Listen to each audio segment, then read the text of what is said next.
Welcome to Pillow Talks with Victor, where love lingers in words. Tonight's story is about rediscovery, how sometimes life saves the best chapters for when we're finally ready to read them. This is the second chapter.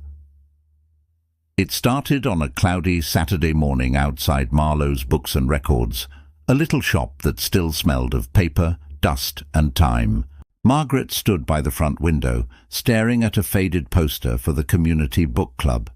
She'd been meaning to join for months, but always found an excuse not to, until that day, when the rain made staying seem lonelier than going.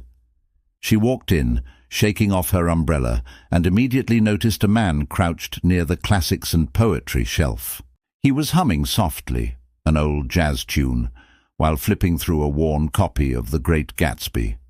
When he looked up, their eyes met in that easy, accidental way that feels almost like memory. "Still the best opening line ever written," he said, holding the book open. Margaret smiled. "And still the most misunderstood ending." They laughed, the polite kind of laugh between strangers who both know the silence that follows too well. His name was James, though he didn't offer it yet. She didn't ask. Some meetings don't need names right away. They need time. Inside, the book club circle had already begun. Folding chairs, coffee in mismatched mugs, and the faint hum of the rain against the window. Margaret found a seat. Moments later, the man from the aisle sat 2 chairs away. The moderator asked everyone to share why they loved reading. Some spoke of escape, others of habit. When it was Margaret's turn, she said, "Because books remind me there's always another chapter." James looked at her then, really looked, as if those words had landed somewhere deeper than she meant them to. After the meeting, they lingered near the record shelves. He picked up an old Ella Fitzgerald vinyl and said, "My wife used to play her every Sunday morning. She passed 5 years ago." Margaret nodded slowly.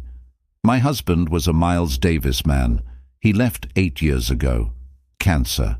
They stood there, surrounded by the quiet comfort of things that never age, books, music, and people who still believe in both. No promises, no expectations, just 2 souls sharing the soft honesty that only comes after you've lost and learned to live again. Over the next few weeks they kept crossing paths. Sometimes at the book club, sometimes just outside, both pretending coincidence had anything to do with it.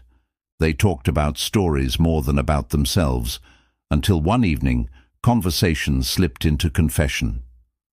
"I thought love had an expiration date," James said, staring at his cup of tea. "So did I," Margaret whispered. "Turns out it just changes format, like vinyl to streaming." They both laughed, the kind that comes from somewhere behind the ribs, where grief and hope shake hands. He began saving her a chair at each meeting. She began bringing him pastries from the bakery next door. The group noticed, of course, but no one said a word. Sometimes everyone recognizes a story still being written. One night, as the club discussed endings that felt unfinished, James turned to her and asked quietly, "Do you think every story deserves a second chance?" Margaret looked down at her open notebook and replied, "Only if the characters are brave enough to start again." That was the moment, quiet, almost unremarkable, when something shifted. Not fireworks, not confessions. Just 2 people realizing that life hadn't forgotten them after all. Months later, they began hosting the book club together. The shop owner handed them the keys each Thursday evening, smiling knowingly.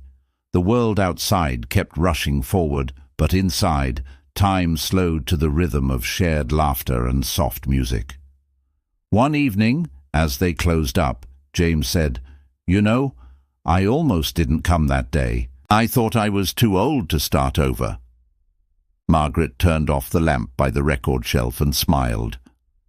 "Funny, I thought the same thing, and yet here we are, still reading." He reached for her hand, no hesitation this time, and she didn't pull away. Love, they learned, isn't about beginning again.